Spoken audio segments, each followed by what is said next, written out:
नमस्कार, सुबह के 9 बज चुके हैं। मैं हूं आपके साथ रवीश और अब हाजिर है 9 बजे 9 रिपोर्टर, यानी देश भर में हमारे 9 रिपोर्टर आपको 9 बड़ी खबरों से रूबरू कराएंगे। तो आज की 9 बड़ी खबरें कौन कौन सी है और कौन कौन से हमारे 9 रिपोर्टर जो आपको वो बड़ी खबरें देने वाले हैं, ये मैं आपको बताने वाला हूं।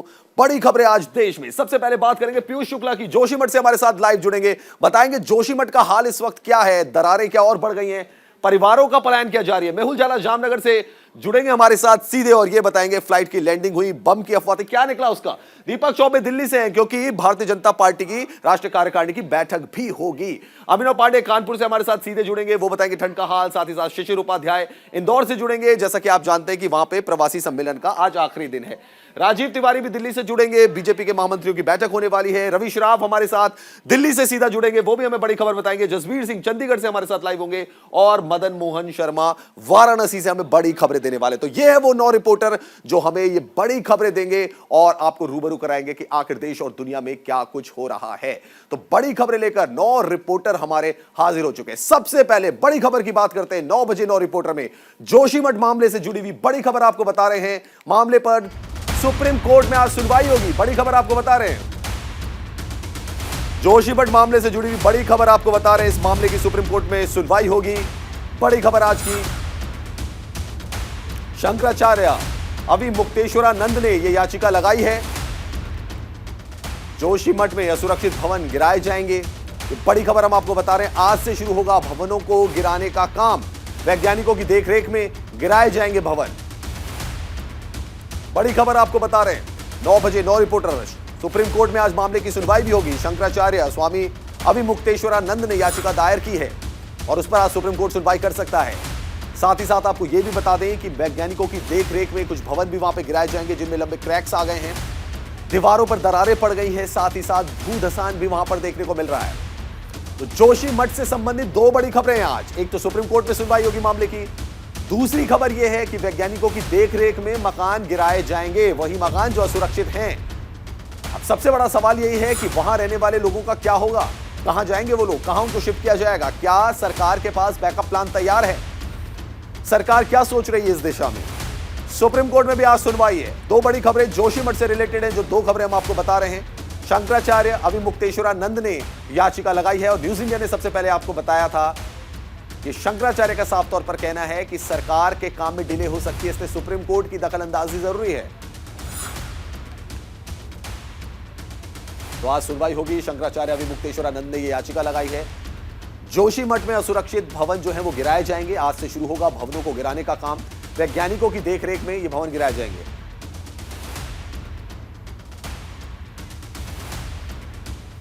जोशीमठ में असुरक्षित भवन गिराए जाएंगे, आज से शुरू होगा भवनों को गिराने का काम, बड़ी खबर हम आपको बता रहे हैं। वैज्ञानिकों की देखरेख में ये भवन गिराए जाएंगे और ये तस्वीरें भी आप देख सकते हैं। जोशीमठ का हाल इस वक्त कैसा है ये हम आपको तस्वीरों के जरिए भी दिखा रहे हैं। जो मकान है उनमें क्रैक्स पड़े हुए, लंबी लंबी दरारें पड़ी हुई हैं, भूधसान वहां पे चल रहा है। एक और बड़ी खबर आपको बताते हैं, चमोली के पीपलकोटी इलाके के पास लैंडस्लाइड हो गया। जी हां, चमोली के पीपलकोटी के पास लैंडस्लाइड हो गया। जोशीमठ से 40 किलोमीटर पहले यह लैंडस्लाइड देखा गया और लैंडस्लाइड से आवाजाही पर बड़ा असर भी पड़ा। भूस्खलन के बाद रास्ता खुलवाया गया। चमोली के पीपलकोटी इलाके के पास लैंडस्लाइड हो गया 40 किलोमीटर पहले, जोशीमठ से पहले। ये लैंडस्लाइड की तस्वीरें भी हम आपको दिखा रहे हैं। लैंडस्लाइड यानी कि भूस्खलन होना, जब जमीन नीचे धंस जाती है, और कई बार ऐसा देखा गया है पहाड़ी इलाकों में, सड़क होती है लेकिन भूस्खलन होता है तो सड़क भी नीचे चली जाती है, यानी कि जो पूरा एरिया होता है, जो पूरा मार्ग होता है वो टूट जाता है और नीचे चला जाता है। तो वैसे ही कुछ हालात यहां पे भी देखने को मिल रहे हैं जहां पे कि भूस्खलन हो गया।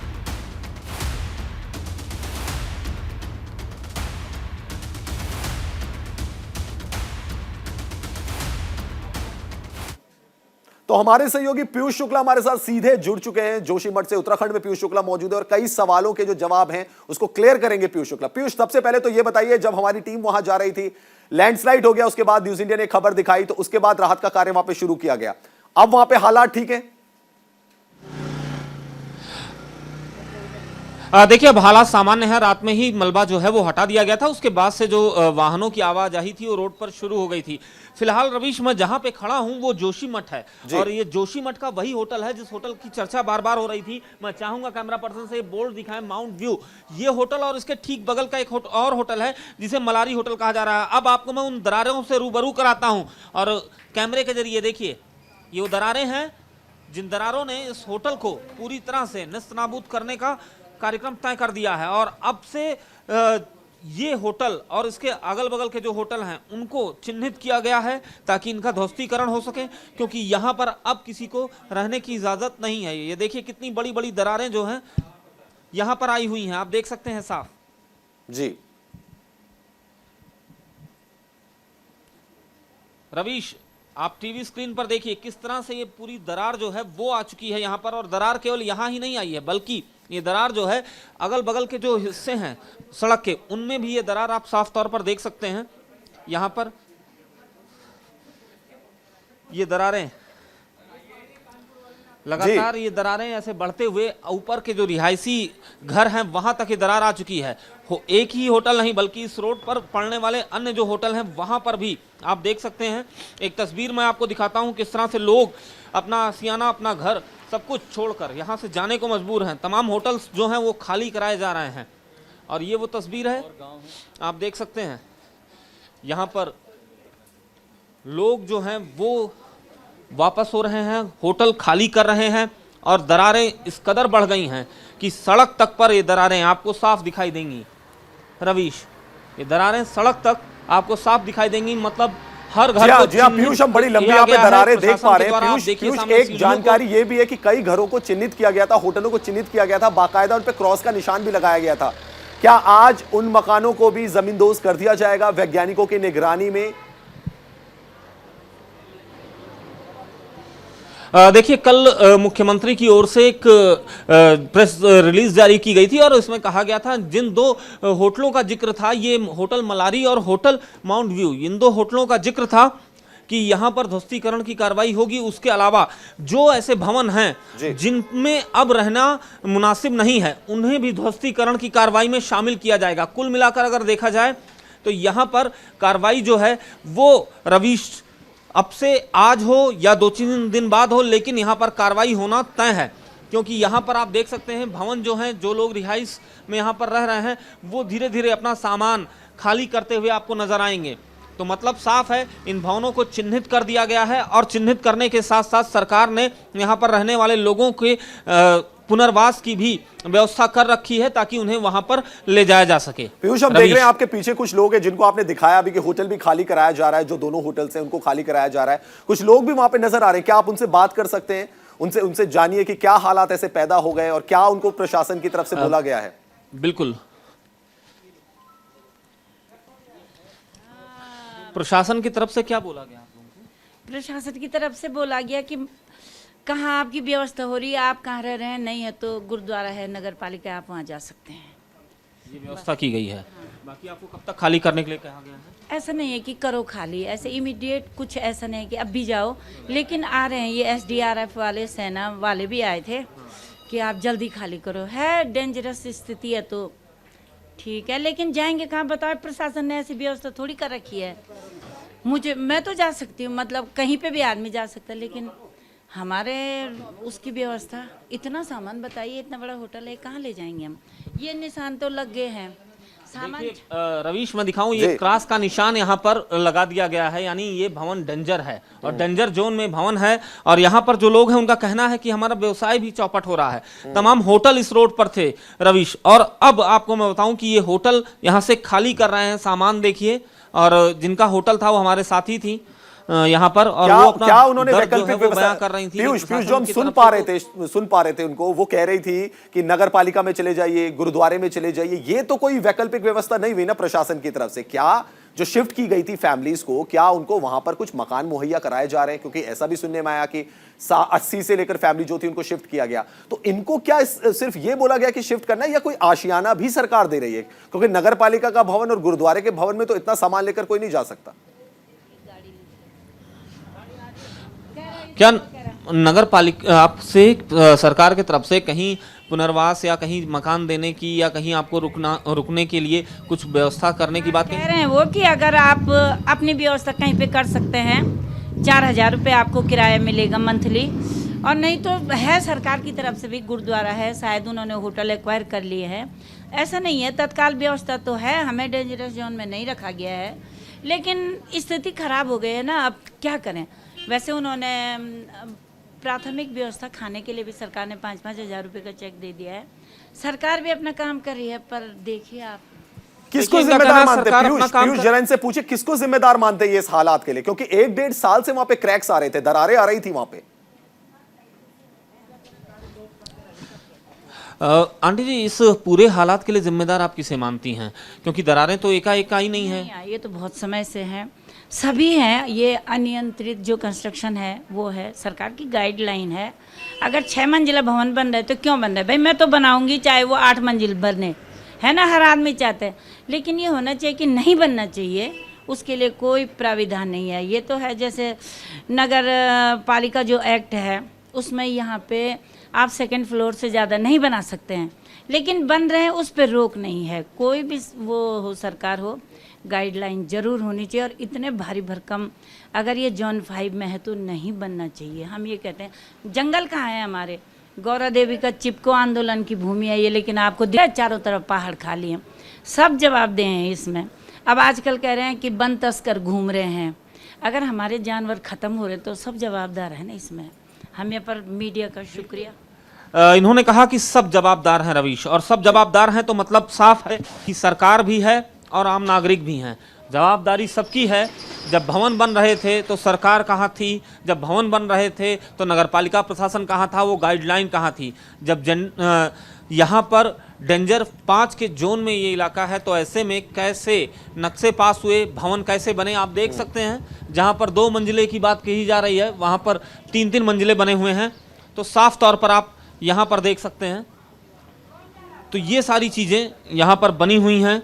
और ऐसे में इन्होंने साफ तौर पे कहा जिम्मेदार सभी हैं, वो चाहे पीयूष आज क्योंकि सुप्रीम कोर्ट में भी सुनवाई होगी, एक अहम सुनवाई सुप्रीम कोर्ट में भी होगी, और जो शंकराचार्य उनका साफ तौर पर कहना था कि वो सिर्फ सरकार पर नहीं छोड़ सकते इन चीजों को, और उनका ये भी कहना है कि ये टॉपिक अगर कुछ दिन पुराना हो गया तो शायद सरकार भी उतना सीरियसली ना ले। लेकिन आज सुप्रीम कोर्ट में अहम सुनवाई है। पीयूष बिल्कुल रवीश, आज सुप्रीम कोर्ट में अहम सुनवाई है और शंकराचार्य जी की तरफ से ये याचिका जरूर दाखिल की गई है ताकि सरकार यथाशीघ्र यहाँ पर जो लोग हैं उनकी मदद करे। और सरकार फिलहाल अभी ग्राउंड पर जो लोग हैं अगर उनसे मैंने बातचीत की है तो उन्होंने साफ तौर पे कहा सरकार की तरफ से मदद की जा रही है, लेकिन इतनी भारी तादाद है और ऐसे में मदद कहाँ तक हो पाएगी, कहाँ तक पहुँच पाएगी, ये भी एक बहुत बड़ा सवाल है रवीश यहाँ पर। जी हाँ पीयूष, हम देख पा रहे हैं काफी सारे लोग वहां पे पलायन कर लें। क्या स्थिति अभी आपको यहाँ पे नजर आ रही है जोशीमठ में, क्योंकि आज भवनों को भी गिराना है। हमने एक महिला को भी सुना, उनका कहना है कि उनको इमीडिएट खाली करने के लिए नहीं बोला गया है, लेकिन ये डेंजर जोन में है। अभी क्या हालात आसपास के आपको नजर आ रहे हैं, क्योंकि आपके पीछे भी हम काफी सारे लोगों को जाते हुए देख रहे हैं? देखिए, आप साफ तौर पर देख सकते हैं प्रशासन की तरफ से हर तैयारियां की जा रही हैं। तैयारियों को सुनिश्चित करने का सारा काम किया जा रहा है। अधिकारियों की देखरेख में ही भवनों का ध्वस्तीकरण होगा, अगर भवनों का ध्वस्तीकरण होता है। और उसके अलावा यहाँ पर जो लोग हैं, जब उनके घरों को डेंजर जोन में डाल दिया गया है तो उसके बाद से लगातार उनका जो पलायन है वो होना शुरू हो गया है। लोग यहाँ से निकलना चाह रहे हैं कि यथाशीघ्र वो सुरक्षित स्थानों तक पहुँच जाएँ, जिससे आने वाली परेशानी, आने वाली दिक्कत का सामना उन्हें ना करना पड़े। जी हम देख रहे हैं पीयूष, बुलडोजर भी आपके पास से जा रहा है।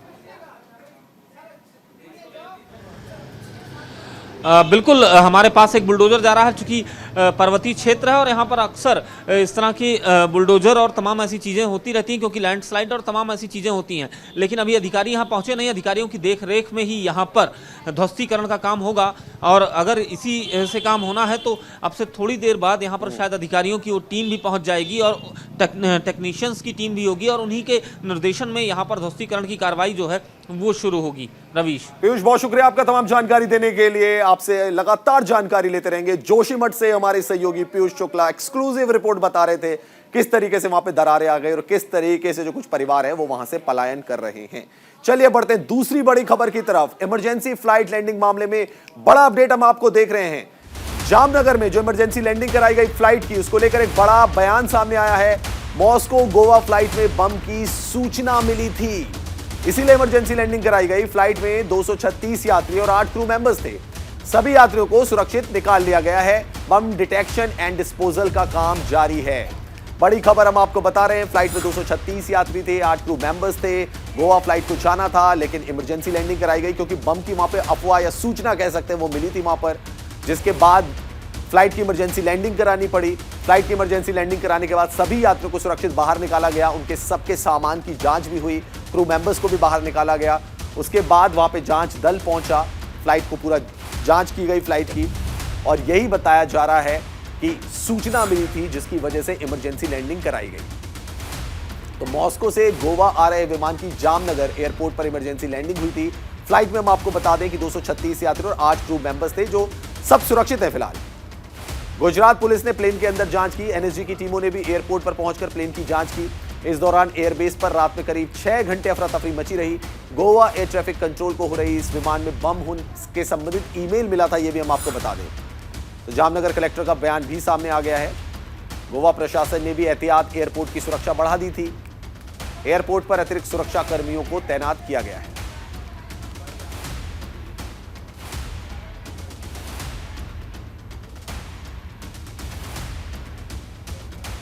तो बम डिटेक्शन एंड डिस्पोजल का काम जारी है। तमाम यात्रियों की तलाशी ली गई है, उनके सामान की तलाशी ली गई है।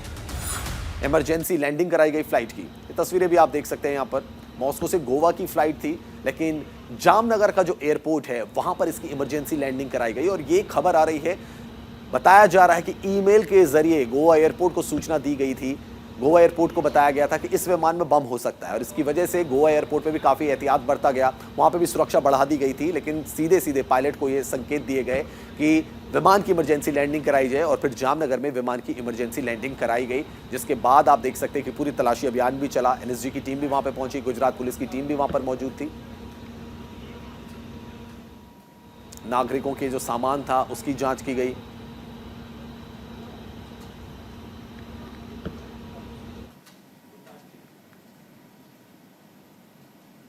मेहुल झाला हमारे सहयोगी हमारे साथ जुड़ चुके हैं। मेहुल, क्या अपडेट है इसको लेकर? क्या पूरा जो जांच का काम था प्लेन की वो खत्म हो चुका है? क्या अपडेट है आपके पास? बिल्कुल रवीश, लगातार 9 घंटे से जांच पड़ताल जारी है। एनएसजी की जो 2 टीमें हैं वो यहाँ पर पहुंची है। विमान का कोना कोना छान मारा है, पर सबसे बड़ी राहत की बात यह है कि कोई जो संदिग्ध चीज जो एक अफवाह थी कि इस विमान में बम हो सकता है, उस तरह की कोई चीज या संदिग्ध पदार्थ सामने नहीं आया है। ये राहत की बात है। लगातार 8-9 घंटे से जो 236 यात्री और 8 क्रू मेंबर्स थे, उनको लॉन्ज में बिठाया गया था। उनके रखरखाव की सूचना दी गई थी, उनको किसी तरह की दिक्कत ना हो ये भी बताया गया था। इर्द गिर्द के होटल भी सुरक्षित किए गए थे इन लोगों के लिए। पर अब जो खबर मिल रही है कि तकरीबन 10:30 से 11 बजे मतलब 1 से 1.5 घंटे के भीतर इसको फिर से टेक ऑफ किया जाएगा गोवा की ओर। मैं आपको बताऊं कि 236 यात्री गोवा की ओर इसलिए निकले थे कि क्योंकि नए साल का जश्न मनाना था। उनका मौका था कि समंदर किनारे और गोवा में जाकर छुट्टियों या जिस तरह से न्यू ईयर सेलिब्रेशन है वो मनाना था। उनको क्रूज में जाना था। उस तरह की सारी तैयारियां कर ये 236 यात्री और 8 क्रू मेंबर्स निकले थे। पर 4 देशों से होकर गुजरने वाला ये रूसी जहाज जो है, उनको भारत में आकर किस तरह से ये गोवा में उतरने से पहले ही उनको धमकी दी गई, ये भी एक देखने वाली बात है। इस पर भी जांच पड़ताल। जी हाँ, बिल्कुल मेहुल, इसमें जांच होगी और फिर पता लगेगा कि जो ईमेल भेजा गया था आखिर वो शख्स या वो संगठन कौन सा था। मेहुल झाला, बहुत शुक्रिया आपका तमाम जानकारी देने के लिए। मेहुल झाला हमारे सहयोगी हमें जानकारी दे रहे थे कि प्लेन की चेकिंग हो चुकी है और 1 से 1.5 घंटे के अंदर ये प्लेन जो है दोबारा टेक ऑफ कर लेगा। चलिए बढ़ते अगली बड़ी खबर की तरफ। 9 बजे 9 रिपोर्टर आप देख रहे हैं, बीजेपी राष्ट्रीय कार्यकारिणी की बैठक होगी। जी हाँ, बड़ी खबर आपको बता रहे हैं, 16-17 जनवरी को दिल्ली में यह बैठक होगी। 16 जनवरी को 17 जनवरी को 2 दिन की बैठक होगी। बीजेपी कार्यकारिणी की बैठक के लिए लिए जा सकते हैं, बड़े फैसले लिए जा सकते हैं। गुजरात के जो अध्यक्ष है बीजेपी के CR पाटिल पर भी बड़ा फैसला हो सकता है। गुजरात सीएम भूपेंद्र पटेल भी बैठक में शामिल होंगे, ये भी आपको बड़ी खबर हम बता दें। तो बड़ी खबर आपको बता रहे हैं, बीजेपी कार्यकारिणी की बैठक होगी 16 और 17 जनवरी को बैठक होगी। भूपेंद्र पटेल भी बैठक में शामिल होंगे। CR पाटिल पर सीआर पाटिल पर भी बड़ा फैसला हो सकता है। मेहुल झाला हमारे सहयोगी हमारे साथ जुड़े हुए हैं, जिनकी गुजरात की राजनीति में बड़ी पकड़ है। मेहुल, ये कार्यकारिणी की बैठक और उसमें सबसे बड़ी बात यह कि कुछ अहम फैसले लिए जाने। सीआर पाटिल शायद उनको बदला जाए, भूपेंद्र पटेल भी बैठक में मौजूद रहेंगे। क्या जानकारी आपको मिल पा रही है? गुजरात विधानसभा में 156 जितनी विधानसभा सीट जीतकर जिस कदर से भारतीय जनता पार्टी में सीआर पाटिल ने अपना दबदबा बनाया है, उसको लेकर एक कयास ये लगाया जा रहा है कि जेपी नड्डा का कार्यकाल खत्म हो रहा है केंद्रीय प्रेसिडेंट के तौर पर भारतीय जनता पार्टी के, उनकी जगह पर सीआर पाटिल को नियुक्त किया जा सकता है। ये एक बड़ी संभावना है। इसके साथ साथ संगठन आने वाले इस साल में 2023 में तकरीबन 9 राज्यों के चुनाव है। ऐसे में सबसे बड़े जो 2 राज्य हैं, मध्य प्रदेश और राजस्थान, वहां पर जो चुनाव है उनकी जिम्मेदारियां देखते हुए और जिस तरह से संगठन में बदलाव होगा, केंद्रीय मंत्रिमंडल में बदलाव होने के भी आसार है। उसमें सबसे बड़ी बात यह है कि केवल मनसुख मांडविया उनके पद पर केंद्रीय मंत्रिमंडल में रह सकते हैं। बाकी गुजरात के जो 4 सांसद हैं, केंद्रीय मंत्री हैं, डॉक्टर महेंद्र मुंजपरा है, इनके साथ साथ जिस तरह से दर्शना जरदोश केंद्रीय रेल राज्य मंत्री हैं, उनको बदला जा सकता है और उनकी जगह मोहन कुंडारिया जो कि राजकोट के सांसद है और भारतीय जनता पार्टी की केंद्रीय बीजेपी की जो राष्ट्रीय स्तर पर जिनका दबदबा है, भारतीबेन सियाल जो कि भावनगर से सांसद है, उनको मौका मिल सकता है यहाँ पर। मतलब ये कहा जा सकता है कि दर्शना जरदोश से लेकर जो बाकी 4 मंत्री है, देवसी चौहान को भी मंत्रिमंडल से छुट्टी दी जा सकती है। ऐसे में गुजरात से 2 सांसदों को केंद्रीय मंत्रिमंडल में समावेश उनका किया जा सकता है। साथ साथ ये भी है कि राजस्थान और मध्य प्रदेश के भी कुछ जो सांसद है उनको केंद्रीय मंत्रिमंडल जी हाँ, बिल्कुल। मेहुल आपने बड़ी जानकारी हमें दी कि सीआर पाटिल हो सकता है कि बीजेपी के राष्ट्रीय अध्यक्ष भी वो बन जाएं। ऐसा होता है तो ये बड़ी बीजेपी को भी जस्टिफाई करना पड़ेगा, क्योंकि 3 बड़े पद फिर गुजरात के पास चले जाएंगे। मेहुल झाला, बहुत शुक्रिया आपका तमाम जानकारी देने के लिए। बड़ी खबर आपको बता रहे हैं इस वक्त की, कानपुर में जानलेवा बन गई है कड़ाके की ठंड। जी हाँ, बड़ी खबर आपको बता रहे हैं, कानपुर से बड़ी खबर है, जहां ठंड जानलेवा बन गई है। बीते 9 दिन में 131 लोगों की मौत हो गई है और ये मौत का कारण अगर हम आपको बताएंगे तो आप खुद हैरान रह जाएंगे। हार्ट अटैक और ब्रेन स्ट्रोक से ये सभी मौतें हुई हैं। 131 लोगों की जान चली गई है। हृदय रोग संस्थान की रिपोर्ट से खुलासा किया गया है कि ठंड दिल और दिमाग को प्रभावित कर रही है। तो बड़ी खबर आपको बता रहे हैं, कानपुर से बड़ी खबर है। बीते 9 दिन में 131 लोगों की मौत हो गई है। ठंड से दिल और दिमाग, ठंड जो है वो दिल और दिमाग को प्रभावित कर रही है। कानपुर में ये जो कड़ाके की ठंड है ये जानलेवा साबित हो रही है। लोगों को हार्ट अटैक आ रहा है, ब्रेन स्ट्रोक हो रहा है, जिसकी वजह से लोगों की जान चली जा रही है। तो कड़ाके की ठंड में खुद को बचाना एक बहुत बड़ा चैलेंज है और कानपुर में ऐसी घटना देखने को मिल रही है जहां पे कि हार्ट अटैक से, ब्रेन स्ट्रोक से लोगों की जान चली जा रही है।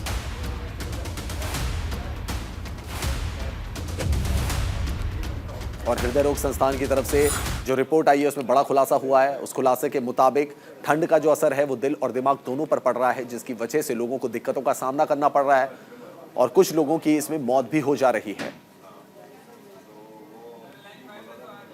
तो कानपुर में ठंड से जो हम आपको बता रहे हैं, हार्ट अटैक की घटनाएं जो है वो काफी बढ़ गई हैं। ठंड से हार्ट अटैक हो रहा है, हार्ट अटैक और ब्रेन स्ट्रोक से मौतें हो रही हैं। हार्ट अटैक और ब्रेन स्ट्रोक से ये मौतें हो रही हैं। कानपुर में ठंड ने सांस रोक दी है। हृदय रोग संस्थान की रिपोर्ट में दावा किया गया है। क्या दावा किया गया वो भी हम आपको बताते हैं। ओपीडी आप देख सकते हैं यहाँ पर हॉस्पिटल की। पिछले 9 दिनों में 131 लोगों की मौत हो गई है। तो औसतन अगर देखा जाए तो 13 लोगों की मौत, 14 लोगों की मौत हो रही है।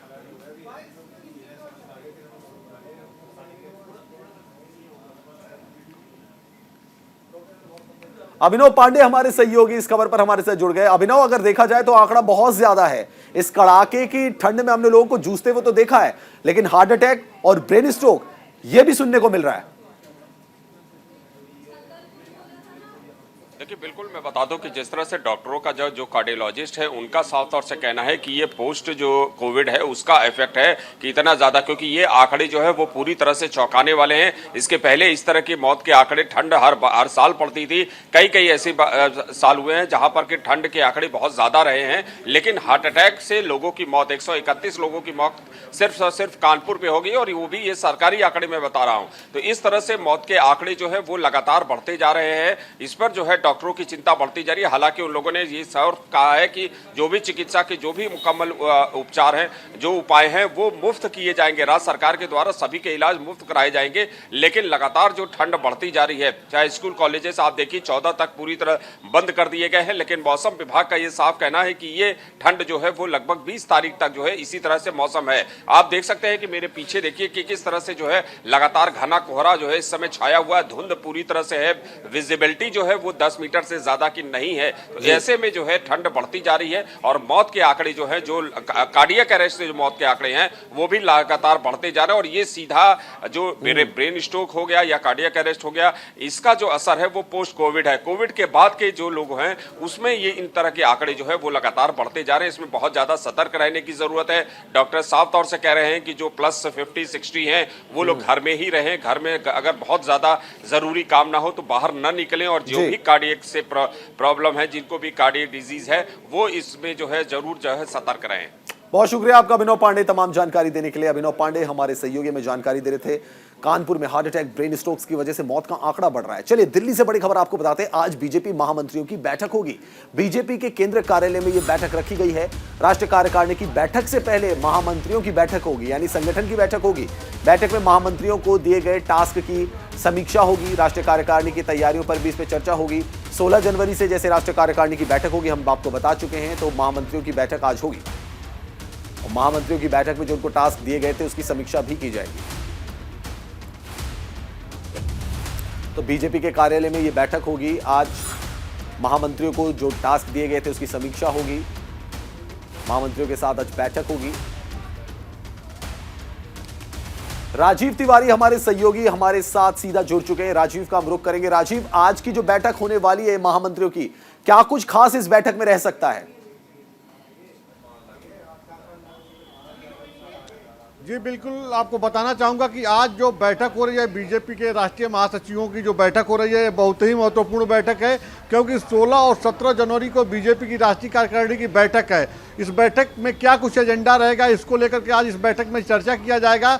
सबसे महत्वपूर्ण बात यह है कि 20 जनवरी को जो है बीजेपी के राष्ट्रीय अध्यक्ष का कार्यकाल समाप्त हो रहा है, उस पर चर्चा की जाएगी। बीजेपी की राष्ट्रीय कार्यकारिणी की बैठक में तय होगा कि अब किसे क्या जिम्मेदारी दी जाएगी, क्या जेपी नड्डा का कार्यकाल बढ़ाया जाएगा या कोई नया अध्यक्ष चुना जाएगा।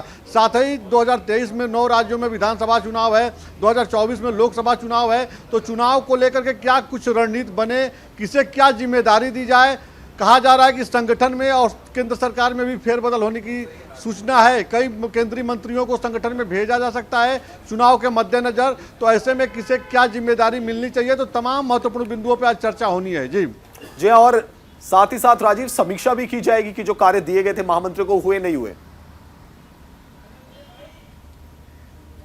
बिल्कुल, अगर देखा जाए तो भारतीय जनता पार्टी लगातार टास्क देती रहती है, चाहे वो पदाधिकारी हो या सांसद हो। तो ऐसे में जो महासचिवों को जो टास्क दिया गया था उसको लेकर के क्या कुछ अभी तक डेवलपमेंट है, उसकी भी ये लोग इस बैठक में रिपोर्ट सौंपेंगे, ताकि आने वाले समय में कैसे क्षेत्र में इंप्लीमेंट किया जाए, केंद्र सरकार की जो योजनाएं हैं उनसे कैसे आम जनमानस को जोड़ा जाए, लोगों का भरोसा जीता जाए। तो तमाम बिंदुओं पे भी चर्चा होगी इस बैठक में। चलिए, बहुत शुक्रिया आपका राजीव, तमाम जानकारी देने के लिए। राजीव तिवारी हमारे सहयोगी में जानकारी दे रहे थे। बीजेपी के महामंत्रियों की बैठक है। चलिए बढ़ते अगली खबर की तरफ। लाल किले पर जय Hind the new light and sound show आयोजित होगा। गृह मंत्री अमित शाह इस शो का उद्घाटन करेंगे। तो लाल किले पर जय Hind the new light and sound show का उद्घाटन गृह मंत्री अमित शाह करेंगे। हिंदी और अंग्रेजी भाषा में दिखाया जाएगा ये शो। 5 साल बाद फिर से शुरू हो रहा है जय हिंद शो। 700 लोग एक बार में शो देख सकेंगे। 3 भागों में बांटा गया है जय हिंद शो। शो में मराठाओं के उदय, 1857 के स्वतंत्रता संग्राम की झलकियां, जय हिंद शो के नए अवतार में 17वीं शताब्दी से लेकर आज तक भारत का इतिहास ये दिखाया जाएगा। 1 घंटे तक चलने वाले लाइट एंड साउंड शो जय हिंद को 3 भागों में बांटा गया है, जिसमें मराठों के उदय, 1857 के संग्राम को दिखाया जाएगा। अंशिका पाठक हमारी सहयोगी हमारे साथ जुड़ चुकी है इस खबर पर। अंशिका का हम रुख करते हैं। अंशिका, क्या कुछ खास रहने वाला है, क्योंकि 5 साल के बाद रीस्टार्ट हो रहा है ये शो?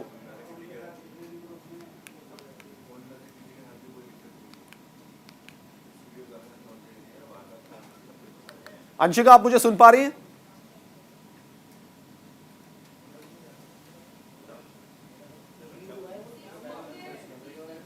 अंशिका, क्या आप तक मेरी आवाज पहुंच रही है? रवीश, हालांकि आपकी आवाज अच्छे से नहीं आ रही है, लेकिन आपको मैं बता देती हूँ कि आज जो शो होना है, जिसकी शुरुआत आज हो रही है लाल किले से, जिसका आगाज जो है आज ही किया जाना है।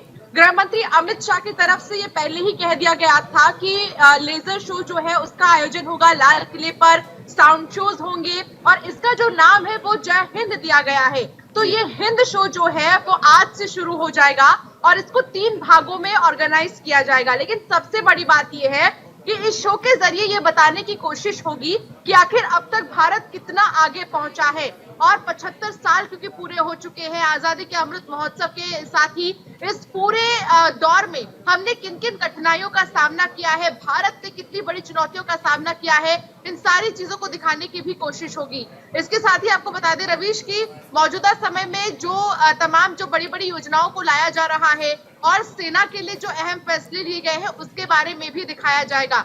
रवीश, आपको बता दूं कि 700 लोगों के बैठने की जो व्यवस्था है वो की गई है। 1 घंटे का ये शो चलेगा और हमेशा इस शो में जो है इंग्लिश और हिंदी दोनों ही लैंग्वेज में चीजों को दिखाया जाएगा। कुछ कठपुतलियां होंगी तो कुछ ऐसे प्रेजेंटेशंस होंगे जिनके जरिए ये दिखाने की कोशिश होगी कि 17वीं शताब्दी से लेकर आज तक के भारत का इतिहास आखिर है क्या। बिल्कुल अंशिका, ये इतिहास को दिखाने का भी एक जरिया है जय हिंद शो और गृह मंत्री अमित शाह जो है इसका उद्घाटन करेंगे। अंशिका, बहुत शुक्रिया आपका तमाम जानकारी देने के लिए। हमारी सहयोगी अंशिका हमें तमाम जानकारी दे रही थी। बात करते हैं अगली बड़ी खबर की। भारतीय सम्मेलन का जो है प्रवासी भारतीय जो सम्मेलन है उसका समापन होगा और इस समापन में पहुंचेंगी राष्ट्रपति द्रौपदी मुर्मू। बड़ी खबर आपको बता रहे हैं, प्रवासी भारतीय सम्मेलन का समापन समारोह और इस समापन समारोह में पहुंचेंगी राष्ट्रपति द्रौपदी मुर्मू। तो आज समापन समारोह है। कल प्रधानमंत्री नरेंद्र मोदी आए थे। इंदौर में प्रवासी भारतीय सम्मेलन चल रहा है। उद्घाटन के दिन आपने देखा होगा मुख्यमंत्री शिवराज सिंह चौहान आए थे। आज जब समापन समारोह है तो राष्ट्रपति द्रौपदी मुर्मू आएगी और इसमें जो प्रवासी भारतीय हैं उनको सम्मानित भी किया जाएगा। तो आज प्रवासी भारतीय सम्मेलन का समापन समारोह है। इंदौर में चल रहा है प्रवासी भारतीय सम्मेलन। राष्ट्रपति द्रौपदी मुर्मू इस समापन समारोह में शिरकत करेंगी। प्रवासी भारतीयों को सम्मानित भी किया जाएगा इस मौके पर। कल हमने देखा था प्रधानमंत्री नरेंद्र मोदी आए थे, डाक टिकट जारी किए गए थे। गयाना के सूरीनाम के राष्ट्रपति भी पहुंचे हैं क्योंकि उनका भी कनेक्शन भारत के साथ है। तो तमाम वो एनआरआईज, तमाम वो प्रवासी भारतीय जो भारत के हित के लिए सोचते हैं, उनका ये सम्मेलन है। एक कल की तस्वीर हम आपको दिखा रहे हैं जब प्रधानमंत्री नरेंद्र मोदी आए थे।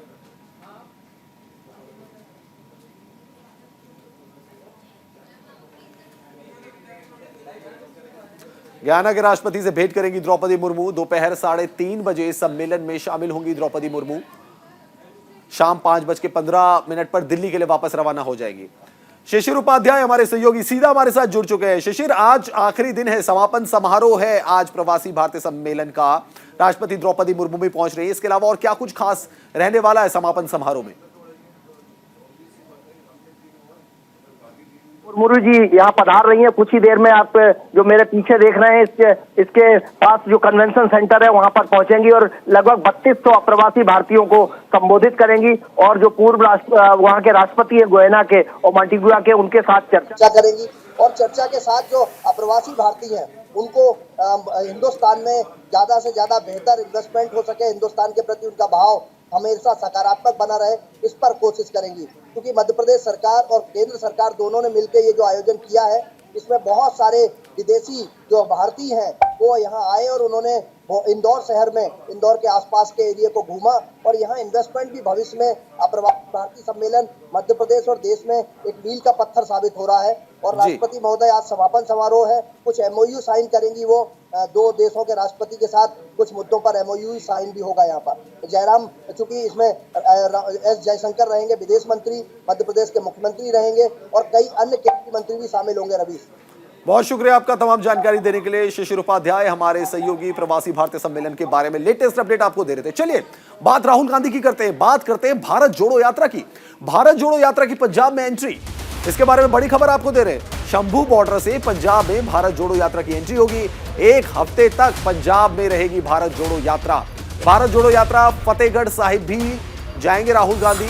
कल गुरुद्वारा साहिब में मत्था टेकेंगे राहुल गांधी। बड़ी खबर हम आपको बता रहे हैं। राहुल गांधी से रिलेटेड ये खबर है, भारत जोड़ो यात्रा से रिलेटेड ये खबर है। पंजाब में एंट्री होगी भारत जोड़ो यात्रा की। गुरुद्वारा साहिब में मत्था टेकेंगे राहुल गांधी।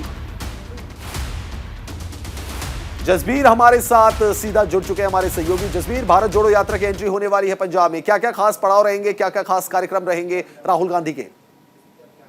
रवीश, राहुल गांधी ने जैसे ही कन्याकुमारी से ये भारत जोड़ो यात्रा स्टार्ट की है, तो आज ये शंभू बैरियर से होते हुए पंजाब में एंटर करेंगे और कल ये जो फतेहगढ़ साहब गुरुद्वारा है वहां पे माथा टेकेंगे। उसके बाद एक जनसभा को संबोधन करेंगे। उसके बाद ये पंजाब के कई एरिया से होते हुए पठानकोट के रास्ते ये जम्मू कश्मीर की तरफ चले जाएंगे और 30 जनवरी को ये यात्रा खत्म होगी। रवीश जी हाँ जसबीर, और मत्था टेकने भी जाएंगे, स्वर्ण मंदिर भी जाएंगे? हाँ बिल्कुल बिल्कुल, स्वर्ण मंदिर भी जाएंगे और ये कल जो फतेहगढ़ साहब का गुरुद्वारा, बड़ा गुरुद्वारा है, उसमें माथा टेकने जाएंगे। यहाँ आपको बता दें कि छोटे साहिबजादों का जो शहीदी दिवस अभी निकल के गया है, जो कि पूरे हिंदुस्तान में बहुत बड़े लेवल पे मोदी जी ने मनाया था, तो उस गुरुद्वारे में ये राहुल गांधी जी माथा टेकने के लिए कल जाएंगे। जसबीर, क्या कुछ प्रेस कॉन्फ्रेंस भी राहुल गांधी करेंगे? क्योंकि हम देखते हैं कि जिस भी प्रदेश में जाते हैं वहां प्रेस को जरूर संबोधित करते हैं। बिल्कुल, कल बहुत बड़ी इन्होंने एक रैली रखी है, वहीं पे ये प्रेस को संबोधन करेंगे और पंजाब के लिए आने वाले जो इलेक्शन है, लोकसभा के इलेक्शन, उसकी तैयारी में लेते हुए जो पंजाब के प्रधान है राजा वड़िंग, उन्होंने बताया कि राहुल गांधी की पंजाब की ये जो यात्रा है बहुत बड़ा मायने रखती है, क्योंकि बड़े लेवल पे जो लोग कांग्रेस के साथ जुड़ते हुए नजर आ रहे हैं, क्योंकि कांग्रेस की जो छवि खत्म हुई थी उसको दोबारा से रिन्यू करना है। जसबीर, बहुत शुक्रिया आपका तमाम जानकारी देने के लिए। भारत जोड़ो यात्रा का अहम पड़ाव पंजाब। चलिए अगली बड़ी खबर आपको बताते हैं। ज्ञानवापी केस से जुड़ी हुई बड़ी खबर हम आपको बता रहे हैं। 3 अलग अलग मामलों पर सुनवाई होगी। अखिलेश और ओवैसी की बयानबाजी पर भी सुनवाई होगी। दोनों नेताओं ने हिंदुओं की आस्था पर सवाल उठाए थे।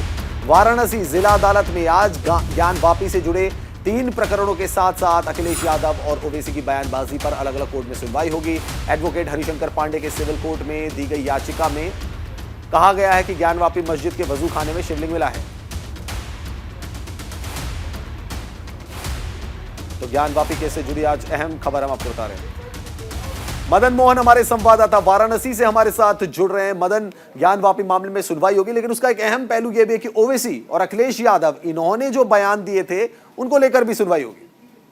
जी बिल्कुल रवि, ये बताना चाहूंगा, जिस तरह से ज्ञानवापी श्रृंगार गौरी का मामला जो है लगातार चल रहा है, वहीं अगर हम बात करें तो आज एसीजीएम पंचम की अदालत में जो है सुदेन ओवैसी और अखिलेश यादव के खिलाफ जो है हरिशंकर पांडे ने याचिका डाली थी, जिस पर जो है आज सुनवाई होगी। उसमें कहा था कि अखिलेश यादव और सुदेन ओवैसी ने हेट स्पीच दिया है, जिसमें कहा गया है कि हमारे आस्था के साथ जो है ना, एक तरह से कहा जाए तो पूरी तरह से मजाक किया गया है। तो ऐसे में जो है उनके पर मुकदमा दर्ज करने को लेकर के जो है वो याचिका डाली गई थी, जिसपे न्यायालय ने जो है चौक थाने से जो है इसकी रिपोर्ट मांगी थी। चौक थाने ने जो है अपनी पूरी रिपोर्ट जो है सबमिट कर दी गई है। हालांकि चौक थाने ने इस रिपोर्ट में ये कहा है कि जो अखिलेश यादव और सुदेन ओवैसी ने कहा है वो चौक थाना अंतर्गत नहीं कहा है, इसलिए वो केस जो है दर्ज नहीं किया गया है। इस पर जो है आज न्यायालय जो है अहम फैसला जो है दे सकता है कि क्या अखिलेश यादव और सुदेन ओवैसी पर जो है मुकदमा दर्ज होगा या नहीं होगा।